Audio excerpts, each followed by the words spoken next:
সালাম আলাইকুম আপু। ওয়ালাইকুম আসসালাম। কি নাম আপু? আমার কাজল। কাজল। প্রিয় দর্শক, আমরা কাজল আপুর সাথে যুক্ত হয়েছি। আমরা কথা শুনবো তার কেন আসে তিনি এই প্রতিবেদনে।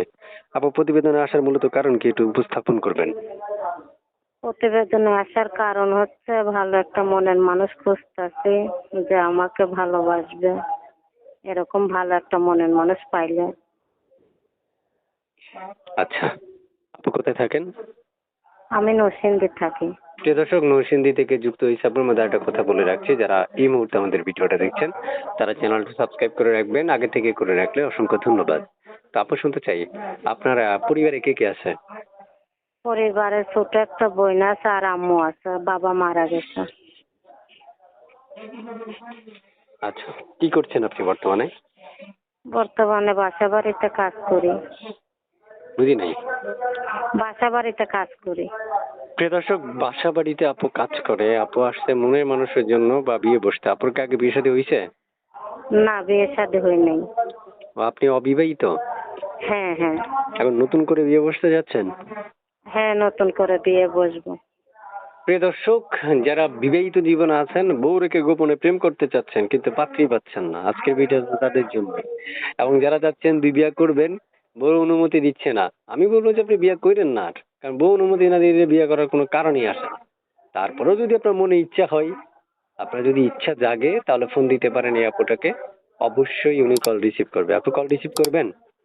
হ্যাঁ, করব। মাশাআল্লাহ, আপনি মনে মিষ্টি টিষ্টি খান, কণ্ঠ এত সুন্দর কেমনে করছেন সত্য করে কোন তো? হয়তো ছোটবেলায় খাওয়াইছে আম্মু, খেয়াল নাই সেই জন্য। আচ্ছা আচ্ছা আচ্ছা, আপনার কণ্ঠটা অসাধারণ। আপনি জানেন এটা,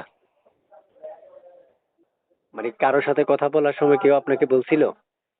আমি তো কারোর সাথে কথাই বলি নাই, কিভাবে বলবে?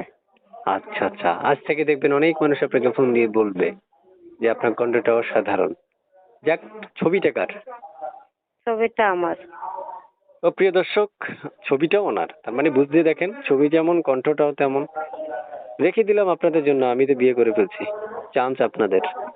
প্রিয় দর্শক, যারা এই মুহূর্তে আমাদের সাথে যুক্ত আছেন, আমি অনেক ক্ষেত্রে অনেক কথা বলে রাখি, আপনারা রাগ করবেন না। কারণ হচ্ছে সব সময় প্রতিবেদনে যে মানুষগুলো আসে তারা খুব কষ্ট নিয়ে আসে।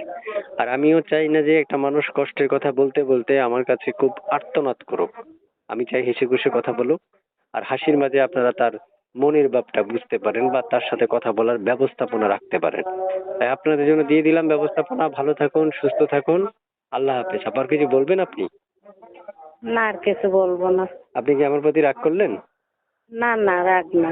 না, কিসের বলেন, জন্য আরো রাগ কি, করবো? আরো কিছু বলেন না, একটু শুনি, দর্শকদের একটু শুনুক, দর্শকদের উদ্দেশ্যে কিছু অন্তত বলেন। না, আমি চাইতাছি যদি ভালো একটা মনের মানুষ পাইতাম, আমি অসহায় যাই না, যে একটু আমার পাশে থাকতো, এরকম ভালো একটা মনের মানুষ পাইলে ভালোবাসতাম, বিয়ে করতাম।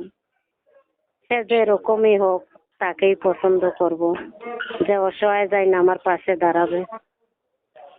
আচ্ছা, ঠিক আছে আপু, তাহলে ভালো থাকেন আপু। আল্লাহ হাফেজ। আল্লাহ।